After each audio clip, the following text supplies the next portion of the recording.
Good morning students. கெமிஸ்ட்ரியில் next நம்ம பார்க்கக்கூடிய ஒரு லெசன் ஏர். ஏர் அப்படின்னா உங்களுக்கு தெரியும், என்ன தெரியும்? Air is a mixture of gases. நம்மளை சுற்றி இருக்கக்கூடிய ஒரு முக்கியமான ஒரு இதுனா ஏர். இதில் ஏராளமான வாயுக்கள் கேஸஸ் வந்து மிக்ஸாக இருக்கக்கூடியது. 6th 7thலேயே நீங்கள் வந்து தெரிஞ்சிருப்பீங்க. ஸோ ஒரு இன்ட்ரோடக்ஷனில் ஏர் அப்படிங்கிறத பற்றி நம்ம என்னங்கிறத பார்த்துட்டு உள்ளே நம்ம லெசனுக்குள்ளே போகலாம். ஸோ ஏர் அப்படின்னா அதுக்குள்ளே நிறைய கேஸஸ் வந்து மிக்ஸாக இருக்கக்கூடியது. ஏர் அப்படிங்கிறது ஒன்று இல்லைன்னா நம்மளால் வந்து வாழவே முடியாது. நாம் மட்டும் இல்லை, எந்த ஒரு உயிரினங்களுமே வந்து என்ன செய்ய முடியாது, வாழ முடியாது. ஸோ இந்த ஏர் அப்படிங்கிறதுல என்னென்ன இம்பார்ட்டன்ட் முக்கியமான சில கேஸஸ்லாம் வந்து மிக்ஸாக இருக்குதுங்கிறத இங்கே பாருங்கள். Air is a mixture of gases that surrounds our planet Earth. புவியை சுற்றி, அதாவது நம்மளுடைய பிளானட் பூமியை சுற்றி பார்த்தீங்கன்னா காற்றினுடைய, அதாவது வாயுக்களினுடைய கலவைகள் அப்படிங்கிறத வந்து காற்று அப்படின்னு சொல்கிறோம். It is essential for the survival of all the living things. அனைத்து உயிரினங்களும், அதாவது பூமியில் வாழக்கூடிய அத்தனை உயிரினங்களுக்குமே வந்து ஏர் அப்படிங்கிறது அவசியம். ஏர் கண்டைன்ஸ் 78.09% என்ன இருக்குது? நைட்ரஜன் இருக்குது. 20.95% பார்த்தீங்கன்னா ஆக்சிஜன் இருக்குது. 0.93% பார்த்தீங்கன்னா ஆர்கான் இருக்குது.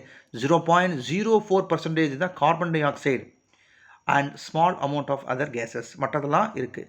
ஸோ உங்களுக்கு கேட்பாங்க என்னென்ன ஏரில் வந்து மிக்ஸ் ஆகிருக்குன்னு கேட்டிங்கன்னா இந்த பேரா நீங்கள் எழுதணும். சரி, we breathe in oxygen and breathe out carbon dioxide. நாம் வந்து சுவாசிக்கிறதுக்கு பார்த்தீங்கன்னா ப்ரீத் பண்ணுறது ஆக்சிஜன், வெளிவிடக்கூடியது பார்த்தீங்கன்னா carbon di oxide.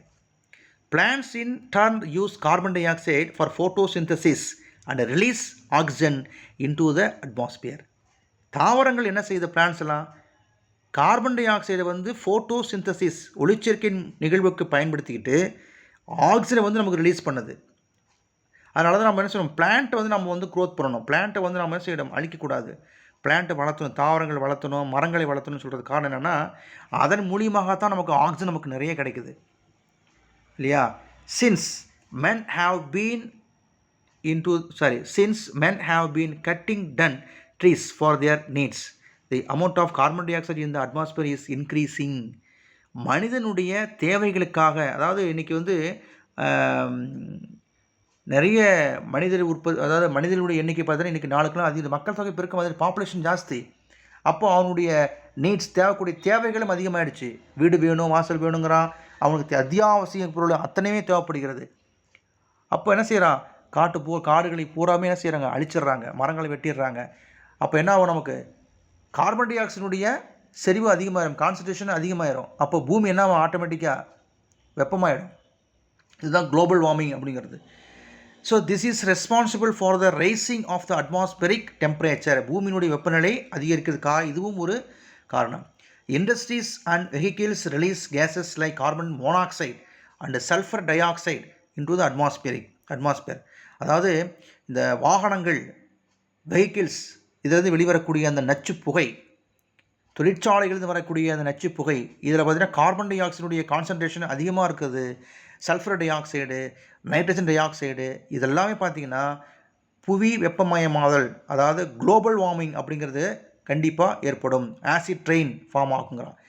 This has resulted in effects like the global warming and acid rain which affect us and many ways. அதாவது இது மாதிரி சல்ஃபர் டை ஆக்சைடு, பெட்ரோலை எரிக்கும் போது வரக்கூடிய அந்த நச்சுப்புகை, டீசலை எரிக்கும் போது வரக்கூடிய அந்த நச்சுப்புகை, இது மாதிரி டெம்பரேச்சர் ரைஸ் ஆகிறது, இது எல்லாமே பார்த்திங்கன்னா குளோபல் வார்மிங்கும் ஆசிட் ரெயினும் நமக்கு ஏற்படுத்தும். In total, the quality of air is gone in the modern days. அதாவது இன்னைக்கு இந்த மாதிரி நிறைய நடந்துகிட்டு இருக்கிறதுனால என்ன ஆகுனா, the quality of air is gone. அதாவது என்ன போயிடும், தரம் போயிடுச்சு, காற்றினுடைய தரம், ஏர் பொல்யூஷன் இன்னைக்கு கெட்டு போச்சு.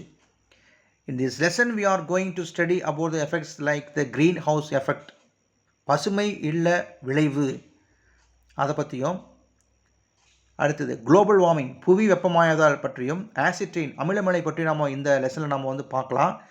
We will also study about occurrence of the properties of the gases oxygen, nitrogen, carbon dioxide. இந்த லெசனில் வந்து இந்த மிக்சர் ஆஃப் கேஸஸில் மிக முக்கியமாக சொல்லக்கூடிய இந்த oxygen, nitrogen, carbon dioxide பற்றி நாம ப்ராப்பர்ட்டிஸ் நாம இந்த லெசனில் நம்ம பார்க்கலாம். So first oxygen. Oxygen molecule formula O2. சரி, all living things in the world need oxygen. உயிர் வாழக்கூடிய அத்தனை உயிரினங்களுக்கும் என்ன செய்வோம்? ஆக்சிஜன் தேவை. we cannot imagine the world without oxygen. Oxygen இல்லை அப்படின்னா நம்மளால் கற்பனை பண்ணி கூட பார்க்க முடியாது. Swedish chemist C.W.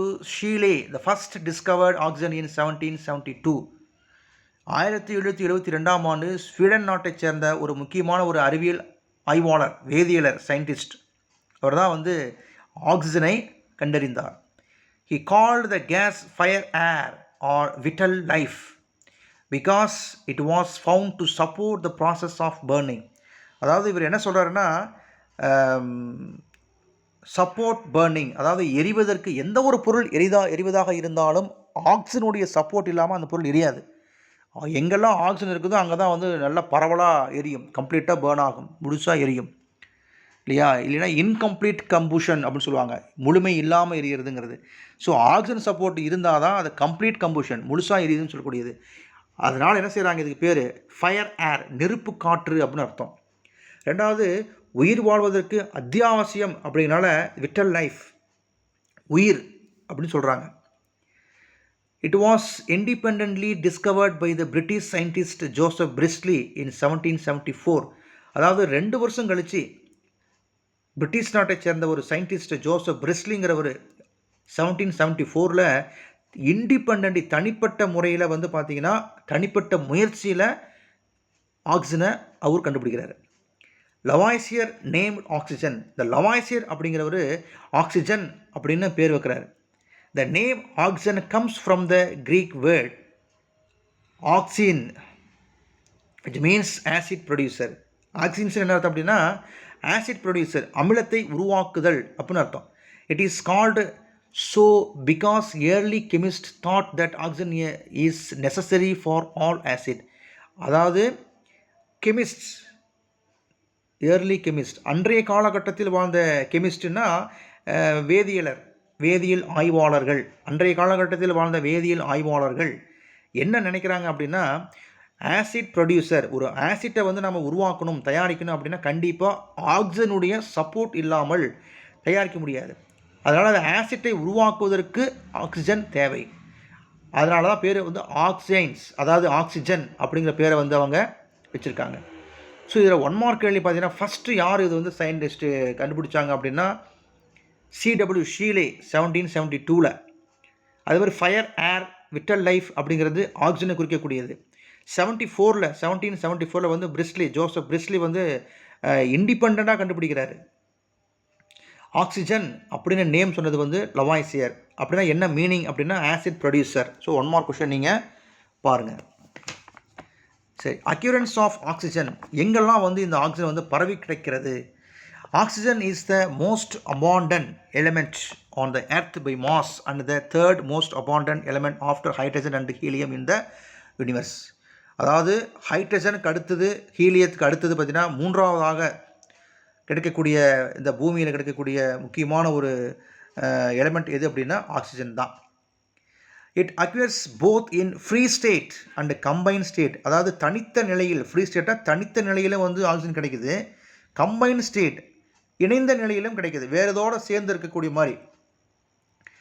It is present in the free state as dioxygen molecule, அதாவது O2, அதுதான் வந்து தனிப்பட்ட முறையில் கிடைக்கக்கூடியது. The most of this has been produced by the process photosynthesis in which the chlorophyll present in the leaves of plants uses solar energy to produce glucose. இது வந்து photosynthesis பற்றி சொல்கிறாங்க. என்ன சொல்கிறாங்க? கார்பன் டை ஆக்சைடு, குளோரோஃபில்லு, வாட்டரு, இந்த மாதிரி ப்ராசஸ்லாம் எடுத்துக்கிட்டு தனக்கு தேவையான ஃபுட்டு, பிளான்ஸுக்கு தேவையான ஃபுட் என்னது? குளுக்கோஸ், மாவு பொருளை வந்து தயாரிக்குது. கூட வெளிவரக்கூடியது வந்து பார்த்திங்கன்னா என்னது? O2, ஆக்சிஜன் நமக்கு வந்து கிடைக்குது. இதுதான் வந்து தனித்த நிலையிலும் கிடைக்கக்கூடியதுன்னு சொல்லக்கூடியது. அடுத்து பாருங்கள், கீழே வந்து அதனுடைய ஈக்குவேஷன் கொடுத்துருக்காங்க பாருங்கள். கார்பன் டை ஆக்சைடு, வாட்டர், சன்லேருந்து வரக்கூடிய எனர்ஜி என்ன கிடைக்குது நமக்கு? Glucose plus oxygen. இதுதான் வந்து ஃபோட்டோ சிந்தசிஸ்னுடைய chemical equation. Okay. It combine state it is present in the earth's crust. பூமியினுடைய மேற்பரப்பில் இஸ் சிலிக்கேட்டுகளாக, சிலிக்கேட்ஸ் அப்படின்னு சொல்லக்கூடிய சிலிக்கேட்டுகளாகவும், மெட்டல் ஆக்சைடு, இப்போ சோடியம் மெட்டல், ஆக்சிஜன் சேர்த்துக்கிறது சோடியம் ஆக்சைடாக, பொட்டாசியம் ஆக்சைடாக, அலுமினியம் ஆக்சைடாக, அயன் ஆக்சைடாக, இந்த மாதிரி ஆக்சைட்ஸ் ஆகவும் கிடைக்கும். It is also found in the water on the surface of the earth. வாட்டரில் பார்த்தீங்கன்னா பூமிக்கு மேலே இருக்கக்கூடிய தண்ணியிலையும் பார்த்தீங்கன்னா ஆக்சிஜன் கரைஞ்சிருக்கு. H2O சொல்கிறோம் இல்லையா, அங்கே வாட்டர்லேயும் ஆக்சிஜன் இருக்குது. Trioxygen molecule O3, trioxygen molecule 3 atom கொண்டிருக்கக்கூடிய பார்த்தீங்கன்னா O3, இதுதான் ஓசோன் சொல்லுவோம். So known as ozone is present in the upper layer of the atmosphere. அட்மாஸ்பியருக்கு மேலே பார்த்தா நிறைய லேயர்ஸ் இருக்குது இல்லையா, அதில் பார்த்தீங்கன்னா ஓசோன் லேயர் அப்படின்னு இருக்கும். ஓசோன் படலம், பூமிக்கு மேலே பார்த்தீங்கன்னா ஒரு படலம் இருக்குது ஒரு குறிப்பிட்ட எல்லையில். அது என்ன செய்யுது? பூமியிலிருந்து, அதாவது சூரியனிலிருந்து வரக்கூடிய அந்த அல்ட்ரா வயலட்ஸ் கதிர்வீச்சிலிருந்து நம்ம பூமியை வந்து தாக்காத வண்ணம் இந்த O3ன்னு சொல்லக்கூடிய ஓசோன் லேயர் நமக்கு வந்து பாதுகாக்குது. ஸோ அங்கே நமக்கு வந்து இணைந்த நிலையில் இருக்கக்கூடியதுன்னு சொல்கிறாங்க. இதுக்காக தான் மேலே வந்து பார்த்தீங்கன்னா ஆக்சிஜன் இன் ஃப்ரீ ஸ்டேட்டுங்கிற காலத்தில் பாருங்கள், தனித்த நிலையில் அட்மாஸ்பியரிக் ஏர், தனித்த நிலையில் பார்த்தீங்கன்னா வளிமண்டலத்தில் 21%, 21% வந்து கிடைக்குது. வாட்டரில் பார்த்தீங்கன்னா வந்து 88 to 90% வந்து பார்த்தீங்கன்னா நீரில் இருக்குங்கிறாங்க. ஆக்சிஜன் இன் கம்பைன் ஸ்டேட், இணைந்த நிலையில் பிளான்ட்ஸ் அண்ட் அனிமல்ஸ் மூலியமாக பார்த்தீங்கன்னா 60 to 70%. மினரல்ஸ்ன்னு சொல்லக்கூடிய, அதாவது சிலிக்கேட்டுகள், கார்பனேட்டுகள், ஆக்சைடுகள் இல்லையா, சிலிக்கேட்டுன்னு சொல்லக்கூடிய இதில் வந்து ஆக்சிஜன் இருக்குது. கார்பனேட்ஸ் CO3, அங்கேயும் வந்து ஆக்சிஜன் இருக்குது. Oxide, sodium oxide, potassium oxide, இந்த மாதிரி ஆக்சைடுகளாகும். இதுலேயும் வந்து ஆக்சிஜன் வந்து இணைந்த நிலையில் இருக்குது. சிலிக்கேட்டில் ஆக்சிஜன் இணைஞ்சிருக்கு, கார்பனேட்லேயும் ஆக்சிஜன் இணைஞ்சிருக்கு, ஆக்சைடுலேயும் ஆக்சிஜன் இணைஞ்சிருக்கு. இந்த மாதிரி இணைந்த நிலையில் பார்த்தீங்கன்னா 45 to 50% இருக்குது. ஸோ இந்த மாதிரி ஆக்சிஜன் இன் கம்பைன் ஸ்டேட்டில் என்ன பர்சன்டேஜில் இருக்குது, ஃப்ரீ ஸ்டேட்டில் வந்து ஆக்சிஜன் எவ்வளோ கிடைக்குது அப்படிங்கிறத வந்து இந்த டேபிள் காலம் உங்களுக்கு வந்து புரிஞ்சிருக்கும். ஸோ நெக்ஸ்ட் நம்ம என்ன பார்க்கலாம் அப்படின்னா, properties, physical properties and chemical properties and uses next கிளாஸில் பார்க்கலாம். தேங்க்ஸ்.